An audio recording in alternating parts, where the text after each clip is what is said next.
You're welcome once back to my channel. This is my love story. It will surprise you that the Mr. Stranger story I've been telling you this year, 2024, we make it 20 years. Who would have believed it that we are together? In all, 17 years we are living together. This is what God does. You know, when I'm telling these stories, it seems like a kind of joke, but this story is getting me more excited every day simply because I doubted it myself. Mr. Stranger doubted it himself. Anyways, his name is not Mr. Stranger, but I just wanted to use this to start the story so that you know where my points are going to, because it's a person I never knew before. My husband today, since how many years, doubted all what he had about me. Many people would have given up. Many people would have given up and said, I'm not going to marry this girl. It's better I stop now before it's too late. But he never gave up on me. He never. And me, as a stranger he met, I didn't also give up on him. I don't know him. My own is that people who know me, like my sisters, were telling him things to make sure that if he has taken this decision, that this marriage will work. When you hear this kind of story, you will think, why would the sisters tell him something bad about her? If they wouldn't have told him these things, we wouldn't have been here today saying this year we're going to complete 20 years.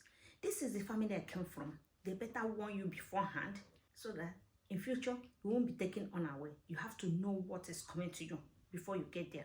And if they don't tell him this truth, at the end of it, they too are liars. And are not helping me by anything, by trying to cover up where I am not good at. Like, she can't cook, she can't sweep, she can't do anything, she didn't learn anything, things like that. They told him and he knew. During this time of Mr. Stranger trying to pay my birth price because of things he has heard from one of my sisters, who has already started telling me he doesn't know how they can help me to make sure that I got married. And what bothers some of my sisters was that they wanted me to get married to our tribe, because some of them, the grown-up ones, have gotten married to our tribe and they think I will never get married to our tribe. Then he said he decided on his own that he need to call one or two other of my sisters to hear from their own side what they will say about me. We have to be really careful when we are growing up, things we are doing through, because we are young, we are naive, we don't know anything, then we do so many things. Then when we grow up, we start correcting, we start learning, and we start getting mature and trying to be someone else. That some people who knew us when we were growing up will not even believe that we are the same people. I remember him asking me that he's going to call my sisters. I knew. My heart jumped. I was like, oh God, why are you going to call my sisters? Normally, when you get married in Igbo land, they say they used to ask neighbors, they ask people, who are these people I'm going to into their family and things like that. And I was warned. When I was growing up, I saw these things. I saw many people, this thing stopped from getting married. Even at that, I didn't change. I didn't change. I'm not saying I didn't change that I was proud of my past. No, I didn't change because I didn't know why I didn't change. I was still like that until this time I was about to get married, though I married so early. So at the end of it, my husband called my sisters and he didn't like what they told him. Mostly what disturbed him was that they told him that I'm not going to hear anything he said, that there's nothing he said I'm ever going to hear.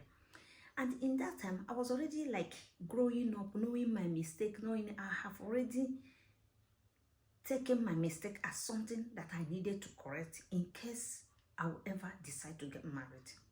Because it was already said in my head, you're not ever going to marry a woman, you're not ever going to marry a black man, you're not ever going to marry a woman. So I have this in my mind, and it was building me up like, if I marry, I don't marry. anyone. Whenever we get to the bridge, we'll cross over it, wherever. That was how I concluded that. So this marriage something was not really shaking me. I was even seeing it, which is very bad, because I hope somebody will learn from my mistake. That I was saying, okay, thank God. After all, when I come out from the marriage, nobody will be shocked. When I get 50 divorce, nobody will be shocked. So what should I worry about? Instead of looking for ways to solve my problems, that was the mistake I was making.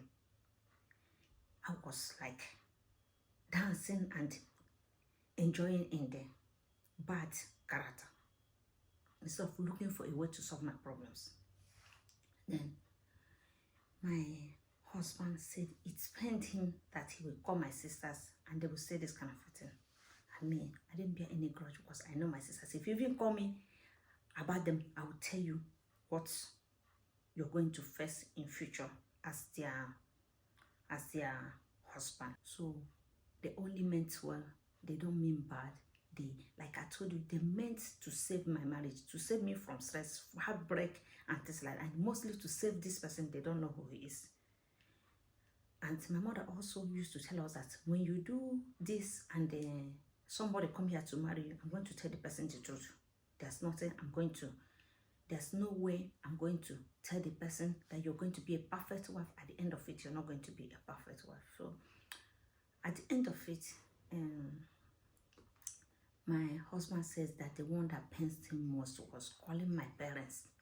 He was thinking, since my sisters couldn't cover me, maybe my parents could cover me a little bit. But my parents went as far as telling him, you have seen her. This is how she is. Not tomorrow you marry her now. You'll be crying, had I known. You'll be crying, you have to go home. So you have to know what you're getting into before you start. You saw her there. How did you see her? So my husband said, he has never seen anything that's saying like this. My mother said, it's still better to be careful. This is what I'll tell you. Then, after some time, my husband called me and told me that he has called my people and it's not working the way they are sounding. It's not working for him like that. That we better make a break. That will be our second break in this relationship.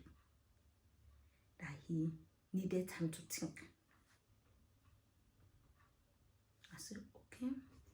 If I tell you I was not worried, I'll be lying to you.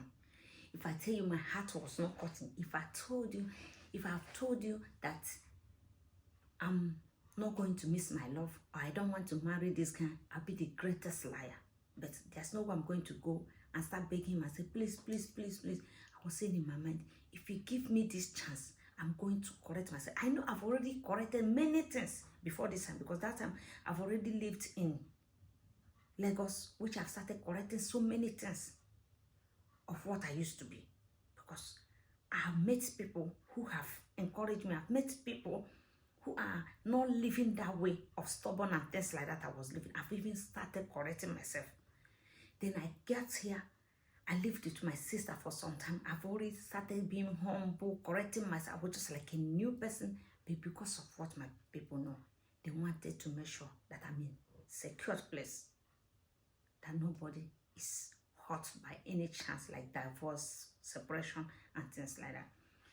At the end of it all, one day, my husband now called me and told me that if we are ever going to give this in a trial, you're going to change, you're going to promise. You see, this man I told you that didn't make me any promise, he's telling me now to promise, that I have to promise that whatever they are saying, whatever it is, I'm going to stop it to 100% till the final stage of it. I said, promise, Okasa. I hands down. I promised. This is how I promise it. And I promise it. That's how he paid my bride price, and now we are married this long. Now, this story sounds so simple and easy. How can the marriage work between two strangers who don't know each other, who has never lived before together, who doesn't know how the other person how the other one function? That's my next question. So that's all we had to do with as young people who don't really know much. That was all what we have to deal with in this starting of the marriage. This video today is to tell you, in case I didn't conclude this story, that my Mr. Stranger story at last became my husband, and we'll be married now and living together for so long. Thank you so much for watching so far, and please, if you find this Mr. Stranger's very interesting, the love story interesting, please let me know if you find this story interesting and other things concerning the story. So from now on, you'll be hearing other stories. Thank you for being here today, and I would love to see you once more in our next video. Thank you so much, and bye. This is my love story.